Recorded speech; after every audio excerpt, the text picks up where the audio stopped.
السلام عليكم ورحمة الله وبركاته. النهاردة في الفيديو ده أنا عايز أوجه تحية لفرقة الغردقة للفنون الشعبية أو فرقة قصر ثقافة الغردقة للفنون الشعبية،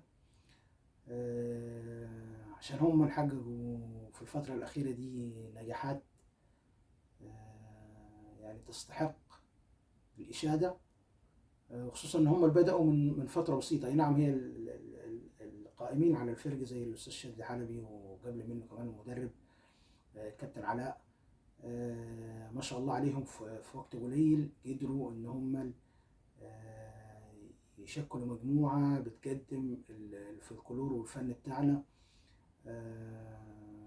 بطريقة يعني تستحق ان احنا نشيد بيها.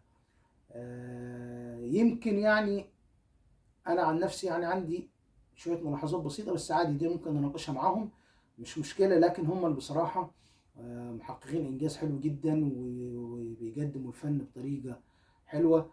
وكمان يعني كل اللي بيشوف الفريق، خصوصا في الفترات الاخيره والمشاركات اللي هم اللي عملوها في الفتره الاخيره، كله بيشجعهم، وكله بيقول ان هم يعني مجهود يستحقوا عليه الشكر. فانا بصراحه بوجه لهم الشكر، بقول لهم ما شاء الله عليكم، الله ينور، وان شاء الله باذن الله دايما في نجاح، وربنا يوفقكم في كل اللي جاي. السلام عليكم ورحمه الله وبركاته.